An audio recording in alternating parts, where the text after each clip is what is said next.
There's a part of the crucifixion story that almost nobody talks about, not because it isn't important, but because it's invisible. When Jesus Christ was hanging on the cross, bleeding, struggling to breathe, mocked by the crowd beneath him, he wasn't alone, not in the way people think, because while soldiers stood below him, while people shouted, while darkness slowly covered the sky, above him there was an army so powerful that if it moved, history would have ended right there. And yet, they didn't move. Imagine this. You're watching someone you love, being tortured, humiliated, destroyed, and you have the power to stop it instantly, but you don't. That's what happened that day. And the question is, why? You might not see this channel again, so do well to subscribe. Turn on post notifications, so anytime I post a new video, you will be the first to be notified. Are you in the United States like myself? Let me know where you are watching in the comment section below. Let's go back. Just a few hours before the cross, before the nails, before the crowd, before the sky turned dark, Jesus Christ is standing in a garden. It's quiet, too quiet, the kind of quiet that doesn't feel peaceful. It feels like something is about to break. Torches begin to appear in the distance, footsteps, metal, voices, and in that moment, right before everything unfolds, Jesus says something most people hear, but don't fully understand. Do you think I cannot call on my Father, and he will at once put at my disposal more than 12 legions of angels? Let that sit, because that statement changes the entire story. A legion, in Roman terms, was not just a group. It was a force, about 6,000 trained soldiers, disciplined, relentless, engineered for war. Now multiply that by 12. That's over 70,000. But these aren't human soldiers, these are angels. Beings that don't get tired, don't hesitate, don't miss. Beings that move faster than thought. Beings that don't fight battles. They end them. There's a moment in Scripture where just one angel steps into a battlefield, and in a single night, 185,000 soldiers are gone. Not wounded, not scattered, gone. Now imagine, not one, not 10, not 100, 70,000. And Jesus is saying, they're available, right now, not later, not eventually, at once, which means, at any moment, he could have ended everything. Think about what that really means. This was not a man being overpowered. This was not a victim caught in a situation he couldn't escape. This was not someone losing control. This was someone who had complete control and chose not to use it.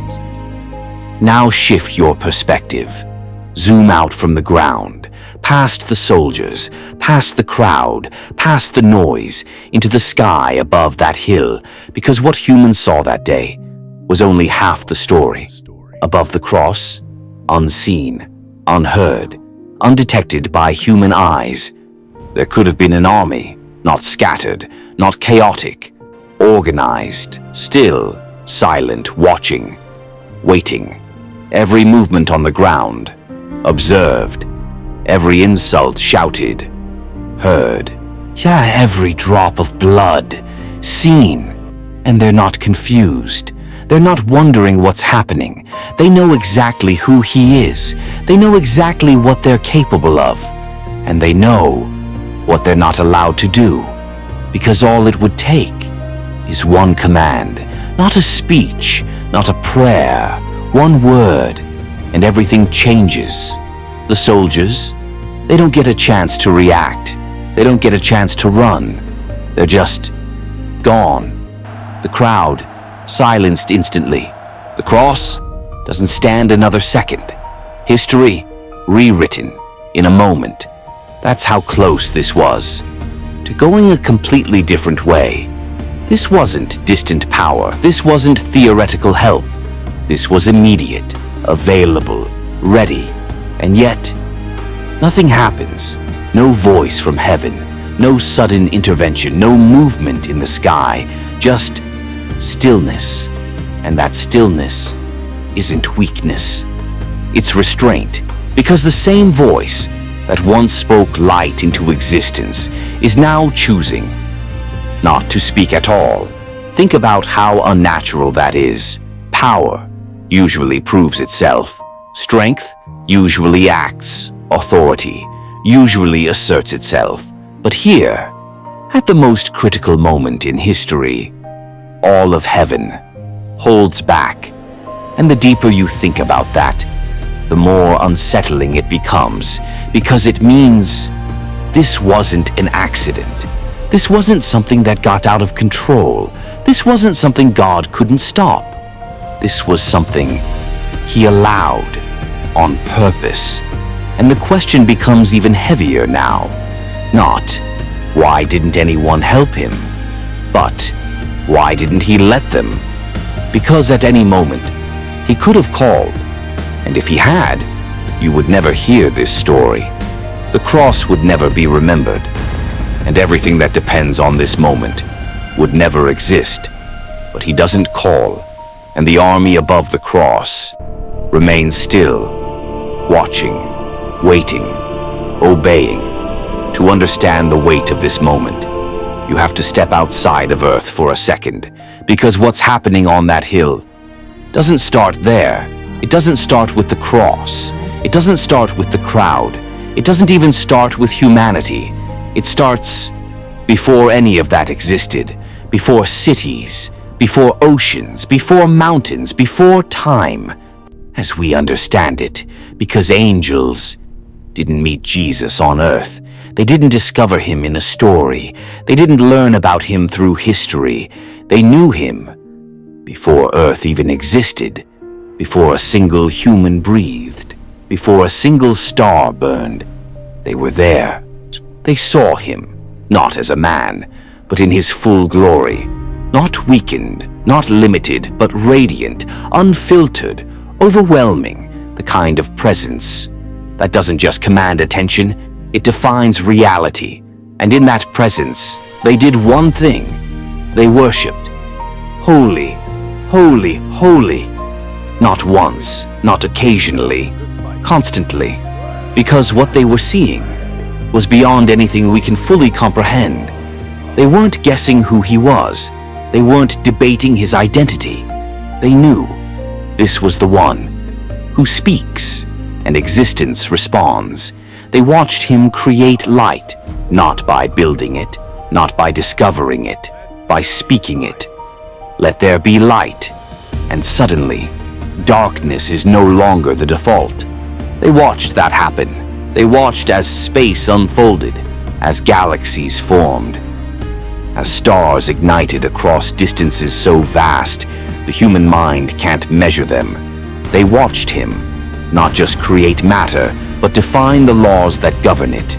Gravity, time, energy, all of it responding to His voice. And then they watched something even more personal. They watched Him create humanity, not as an accident, not as a side effect, but intentionally, carefully, deliberately. They saw the moment dust became life. They saw the first breath. They saw the first human being. Open their eyes, and from the very beginning, they understood something.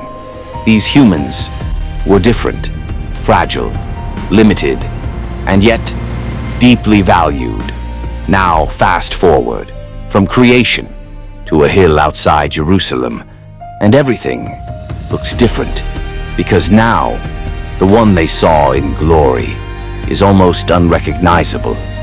The one who spoke light into existence now struggles just to breathe. The one who shaped galaxies now hangs, held in place by nails. The one who defined reality now bleeds into it. And if you were standing there as an angel, this wouldn't just feel painful, it would feel wrong. Not emotionally wrong, cosmically wrong, because everything you've ever known about who he is and what he is doesn't match what you're seeing. The one you worshipped, now being mocked. The one you obeyed, now being insulted. The one you watched create humanity, now being destroyed by them. Imagine hearing the crowd, the laughter, the insults, the disbelief. Save yourself.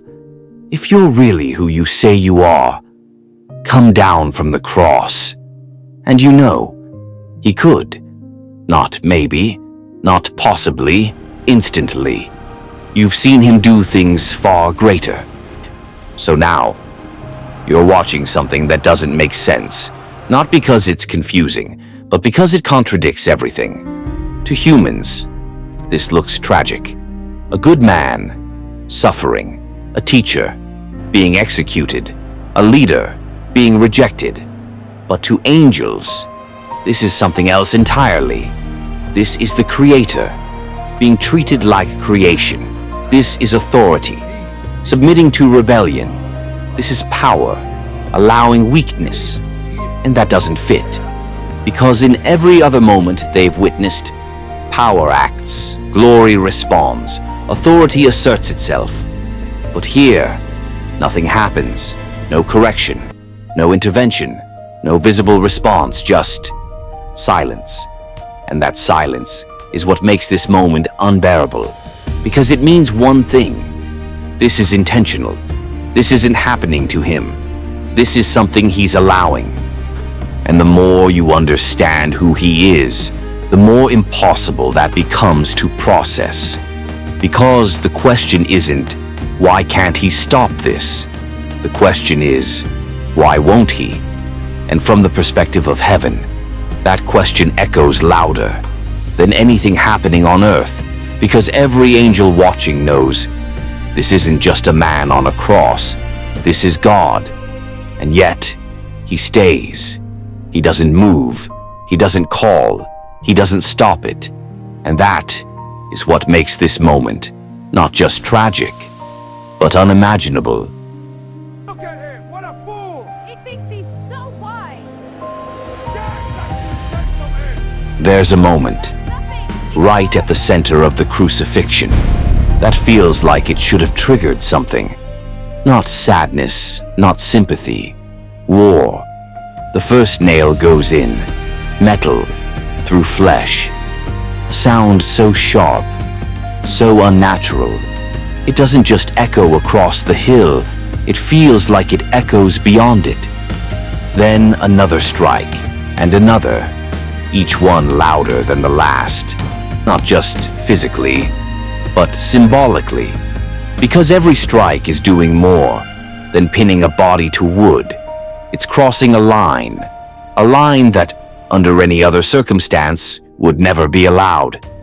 From a human perspective, this is brutality, cruel, violent, unjust, a man being executed in one of the most painful ways imaginable. But from heaven's perspective, this is something else entirely. This is creation, raising its hand against its creator. This is the finite, attempting to destroy the infinite. This is humanity, doing something it was never designed to do. And if you understand anything about angels, you understand this. They don't tolerate rebellion lightly. They don't negotiate with injustice. They don't hesitate when it comes to executing judgment. There's a moment recorded in Scripture where just one angel steps into a battlefield, no army behind him, no backup, no strategy, just one. And in a single night, 185,000 soldiers are gone. Not wounded, not defeated, gone. That's the level of power we're talking about. Now take that image and multiply it. Not by 2, not by 10, by tens of thousands, 70,000 angels, all capable of that level of destruction, all present, all watching. And now, back to the hill, back to the cross, because the nails are in, the body is lifted, gravity takes over, and suddenly, every breath becomes a struggle, every movement becomes pain, every second becomes heavier, and the crowd doesn't stop. They laugh, they mock, they shout, "Save yourself. If you're really who you say you are, come down from the cross." And every word carries weight, because the angels hear it too. Every insult, every challenge, every moment of disrespect directed at the one they worship. Now imagine being one of them. You've seen him in glory. You've stood in his presence. You've responded instantly to his commands. And now you're watching this. You're watching humans, fragile, temporary, limited, mock him, harm him, kill him. And everything inside you, everything you were created to do, is telling you to act. Because this is what angels do. They protect, they execute judgment, they respond to injustice. And this is injustice at the highest level imaginable. So naturally, there should be a response. There should be movement. Or there should be a moment where the sky tears open and everything changes. Because that's what power does. Power responds. Authority reacts. Glory defends itself. But here, nothing happens. No tear in the sky. No descent from heaven. No flash of light. No movement. The angels don't advance. They don't intervene. They don't act. They remain exactly where they are, still, watching, waiting. And the longer it goes on, the more unnatural it becomes. Because now it's not just about what's happening on the cross. It's about what's not happening above it. No response, no reaction, no interruption, just silence. And that silence is not empty. It's heavy. It's controlled. It's intentional. Because silence at this level, from beings this powerful, doesn't mean nothing is happening. It means something bigger is being allowed to happen. And that's what makes this moment terrifying.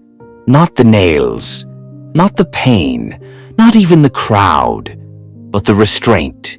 Because if this many angels, with this much power, are choosing not to act, then whatever is happening on that cross must be more important than stopping it. And that realization changes everything. Because now the question isn't, why is this happening? The question is, what could possibly be so important that heaven itself refuses to intervene? Because whatever that answer is, it's bigger than pain. It's bigger than injustice. It's bigger than everything happening on that hill. And the deeper you go into that thought, the more unsettling it becomes, because it means this moment was never out of control. It was planned, and every second of silence is part of it.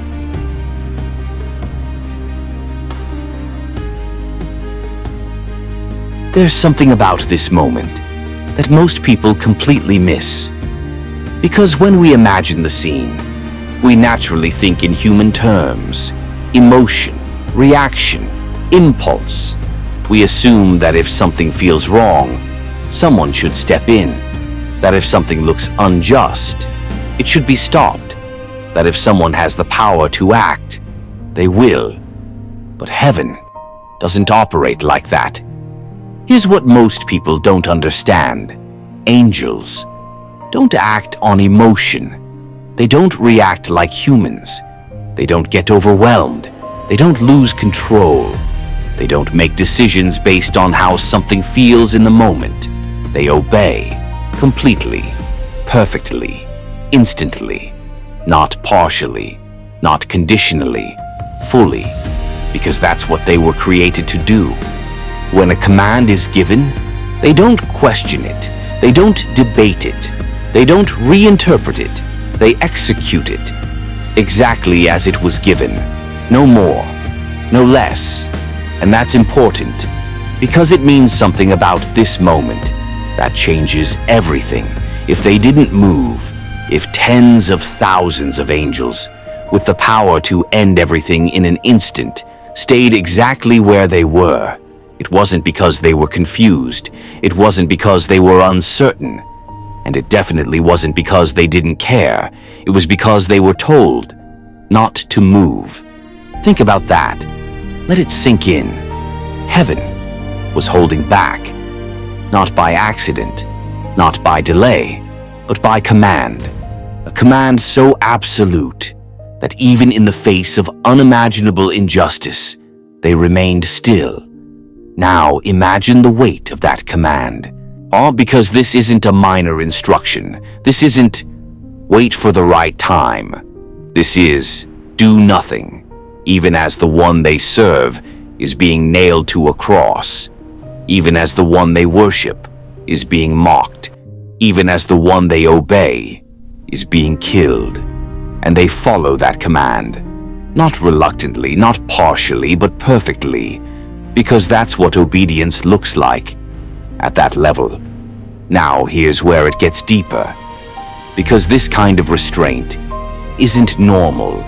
Power doesn't usually hold back. Power expresses itself, power proves itself, power defends itself. But here, power is doing something different. It's being contained, not because it can't act, but because it won't. And that changes how we see everything. Because now, this isn't just about angels, this is about intention. If heaven is holding back, then something more important than intervention is happening, something that requires silence, something that requires restraint, something that would be disrupted if even one angel broke formation. Think about how precise that has to be. Not one angel steps forward, not one misinterprets the command, not one acts independently. Because if even one did, everything changes. Everything. And that tells you something about the nature of what's happening. This isn't chaos. This isn't a situation spiraling out of control. This is controlled. Every second, every moment, every detail, exactly as intended. Now step back for a second, because this creates a tension that's hard to ignore. If heaven has the power to stop this, and chooses not to, then the question isn't about ability anymore, but it's about purpose. Why would something this painful be allowed to continue? Why would something this unjust be permitted? Why would heaven remain silent at the exact moment it seems like it should speak? Because whatever the reason is, it has to be bigger than the suffering we're seeing. It has to be bigger than the injustice. It has to be bigger than everything happening on that cross. And that's what makes this moment so unsettling, because it means this silence is not empty. It's intentional, it's necessary, and it's part of something far greater than anyone standing on that hill can understand. The angels know it. That's why they don't move. That's why they don't react. That's why they hold position, even when everything in the scene feels like it should trigger action. Because they're not responding to what they see, they're responding to what they've been told, and what they've been told is absolute. So they wait, they watch, they obey, and in that obedience there's something deeper than power. There's trust. Trust in the command, trust in the purpose, trust in what's unfolding, even if it looks like defeat, because they understand something that the crowd below doesn't, that this moment isn't the end, it's the center, the turning point, the exact place where everything changes. And if they move too soon, if they interrupt it, if they break that command, then whatever is supposed to happen here never happens. And that's why they don't move, not because they can't, but because they were told not to. And that command changes everything.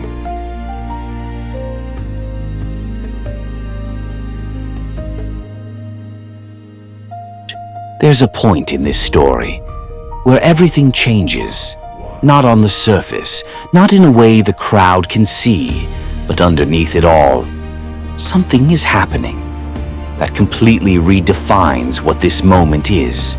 Because if you're standing there, on that hill, looking at the cross, what you see feels very clear.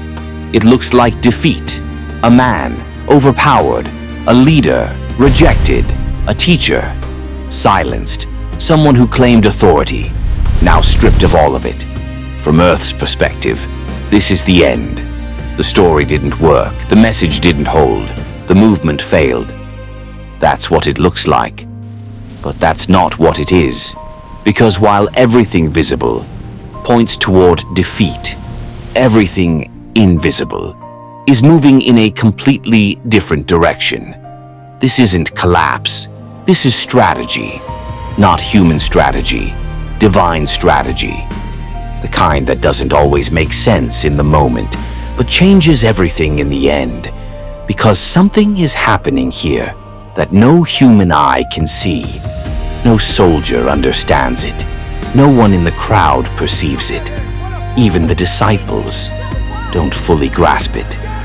But heaven sees it clearly. Because this moment isn't just about a man on a cross. It's about something being transferred, something being placed, something being dealt with once and for all.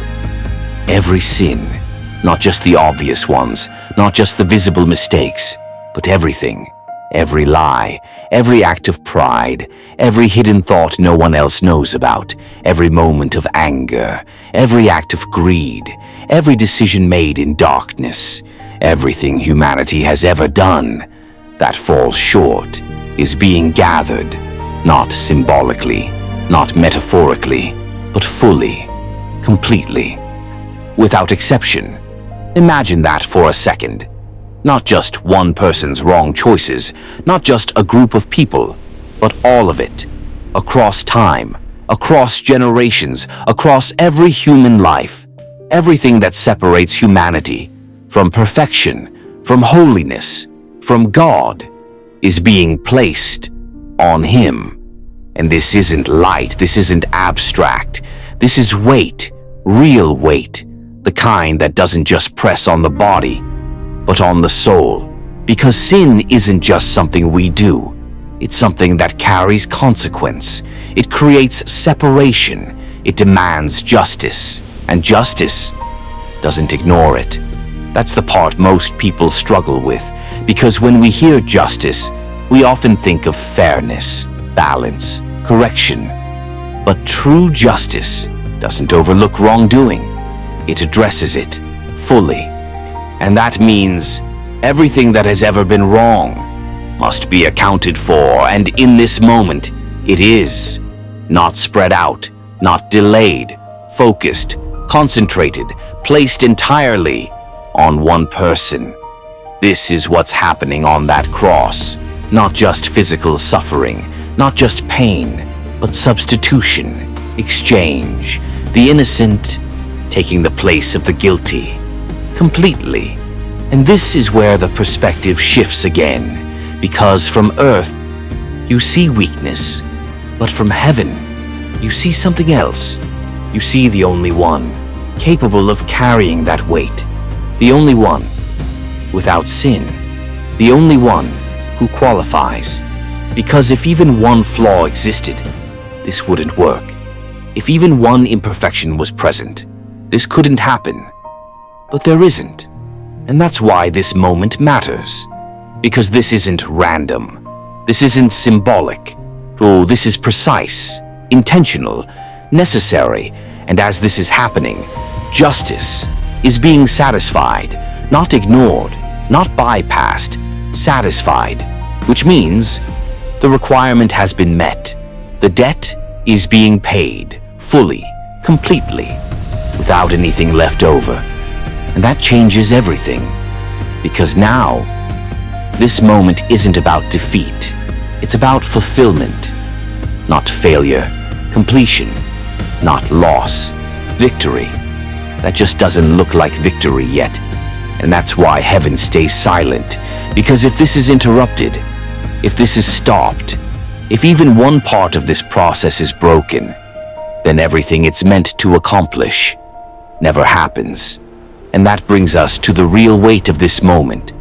Because now the question isn't, why didn't someone stop this? The question is, what happens if they do?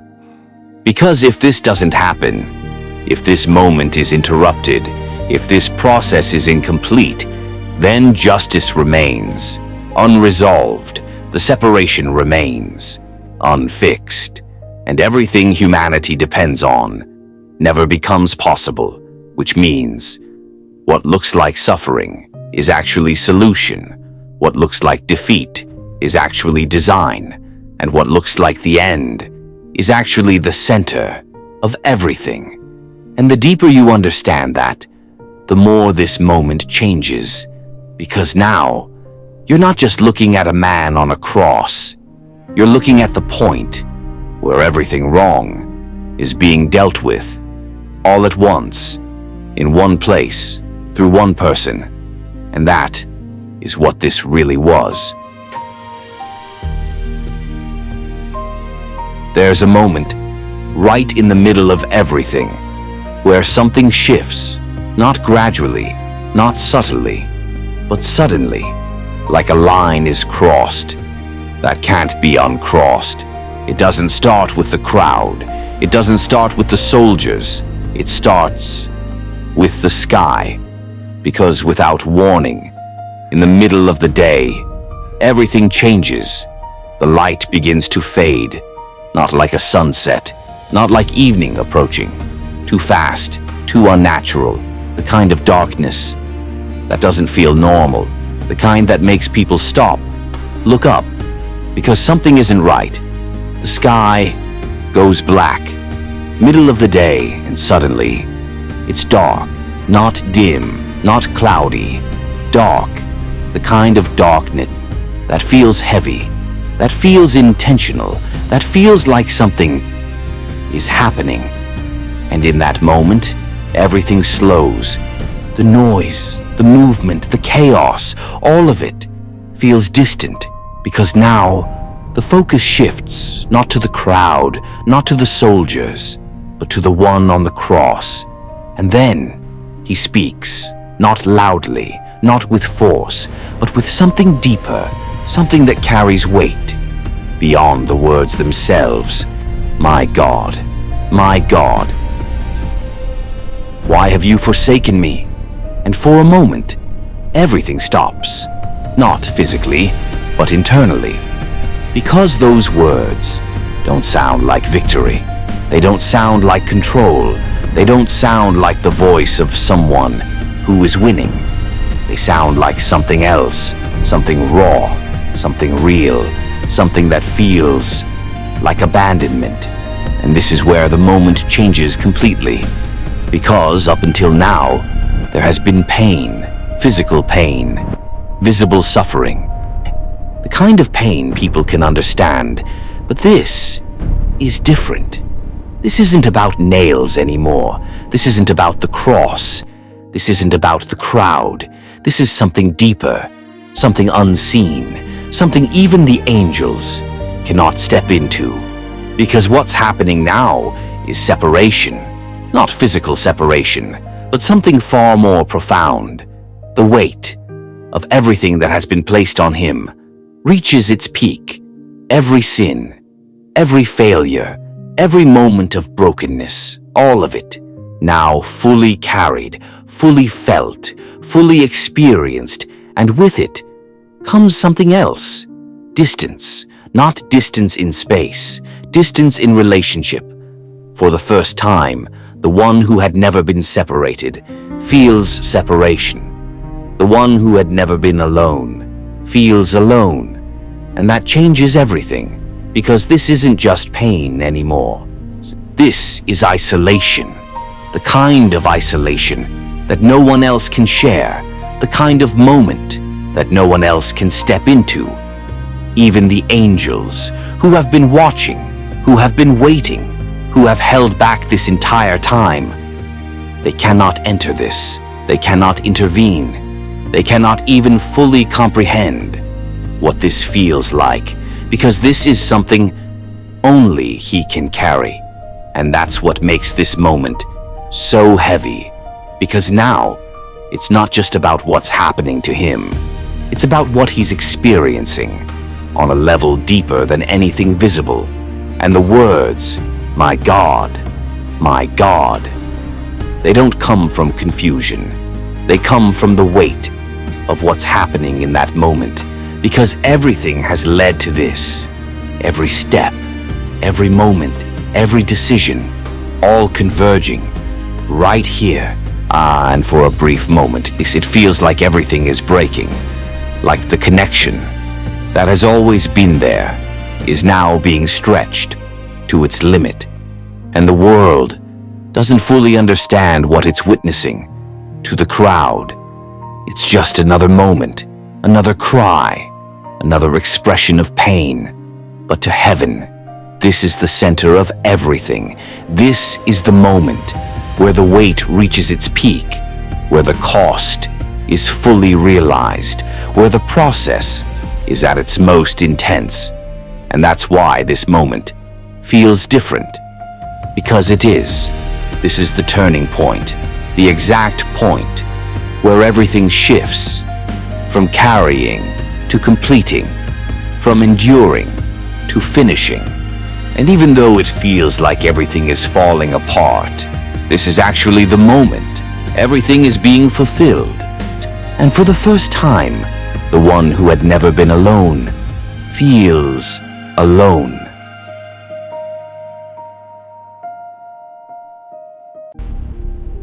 And then, after the cry, after the darkness, after everything reaches its peak, something unexpected happens. Nothing. No rescue. No voice from heaven breaking through the sky. No sudden shift. No interruption. No visible response. Just silence. Not the kind of silence that feels peaceful. Not the kind of silence that calms you, but the kind that feels heavy. The kind that feels like something is being held back. The kind that makes you aware that something is happening, even though you can't see it. Because silence at this level isn't empty. It's full of restraint, full of intention, full of purpose. And the longer it lasts, the more noticeable it becomes. Because by now, everything should have happened. This is the moment where intervention would make sense. This is the moment where heaven would speak. This is the moment where something should change, but it doesn't.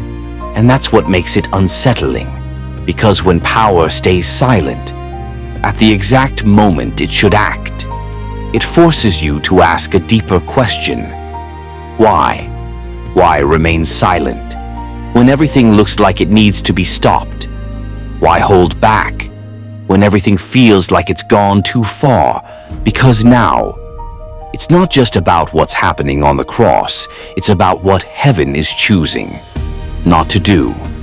And that choice is deliberate, because this silence is not hesitation, it's not uncertainty, it's not delay, it's decision. A decision to let this continue, a decision to allow every second to fully unfold, a decision not to interrupt, even when interruption would be instant. Because whatever is happening here cannot be stopped midway. It cannot be partially completed. It cannot be shortened. It has to reach its end fully, completely, without interference. And that's why heaven is silent, not because it has nothing to say, but because speaking too soon would change everything. Now imagine that from the perspective above, the angels. Still there, still positioned, still aligned, still watching every moment. With absolute clarity, nothing escapes them. They see every detail, every movement, every second that passes, and they don't move. Not an inch, not a step, not a single break in formation, because now they understand not just what's happening, but why it's happening. They understand that this moment isn't something to stop, it's something to complete, and that changes everything, because earlier there was tension, earlier there was the question of action, but now there's clarity. This is the moment everything depends on. If this stops too early, it doesn't work. If this is interrupted, it doesn't finish. If this is shortened, it doesn't accomplish what it's meant to. Everything hinges on this silence. Every second matters. Every moment carries weight, and heaven knows it.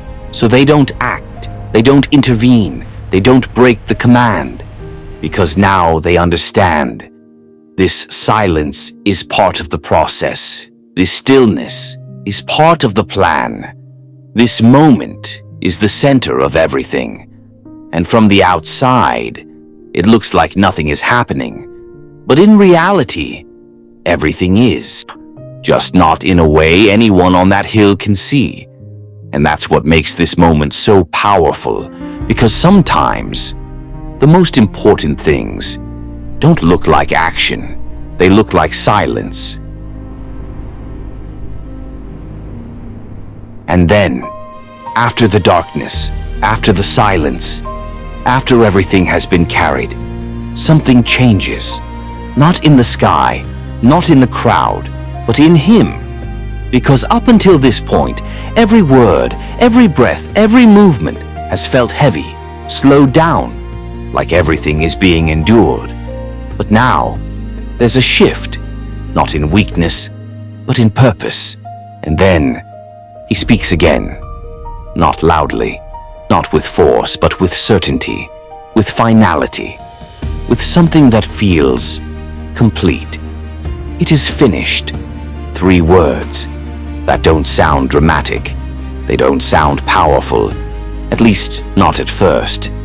But those words carry more weight than anything else spoken that day. Because what he doesn't say is just as important. He doesn't say, I am finished. He doesn't say, it's over. He doesn't say, I can't continue. He says, it is finished. Which means this wasn't the end of him. This was the end of something else. The end of a process. The completion of something. That had been unfolding. Long before this moment. Everything that began. Before time. Every step. Every decision. Every moment that led here. Now reaches its conclusion. Because what was happening on that cross was never random. It wasn't chaotic. It wasn't out of control. It was precise, intentional, designed to reach this exact point, and now it has. The weight that was carried has been fully carried. The cost that was required has been fully paid. The process that had to be completed is now complete. Nothing left undone, nothing left unfinished, and that changes everything. Because now, the silence from before makes sense. Now the restraint has meaning. Now the waiting has purpose. Because if this moment didn't happen, if these words were never spoken, if this process was interrupted, then everything that depended on it would remain incomplete. But now, it isn't. Now there's a shift, not visible yet, not fully understood yet, but real, because something has just been resolved at the deepest level possible. And from heaven's perspective, this is the turning point. Not the darkness, not the silence. These words. Because this is where the mission reaches its goal. Now imagine the angels in this moment. See, still watching, still present. But now, something is different. Because the waiting is over. The command they followed, the silence they maintained, now makes sense in full, because what they were waiting for has just happened. The process is complete. The moment has been fulfilled, and everything that depended on this has now been secured, and that's why those words matter. Because they don't just describe what happened, they declare it. Final, finished, complete. And in that moment, even though everything still looks the same on the outside, everything has changed, because what looked like defeat was never defeat. What looked like the end was never the end. And what looked like loss was actually completion. And with those 3 words, it is finished, everything shifts. Now we understand. The angels didn't stay back because they were powerless. They stayed back because they knew. They knew if they intervened, humanity would lose everything. No redemption, no forgiveness, no second chance. So they held back, not out of weakness, but out of obedience. And the truth is, if even one angel had stepped in, you wouldn't be here. The greatest display of power wasn't when heaven acted. It was when heaven chose not to. Share this video to your family and friends. Like, share and subscribe to this channel and turn on post notifications. Let me know where you are watching from in the comments, and I will see you in the next video. Good night and God bless you.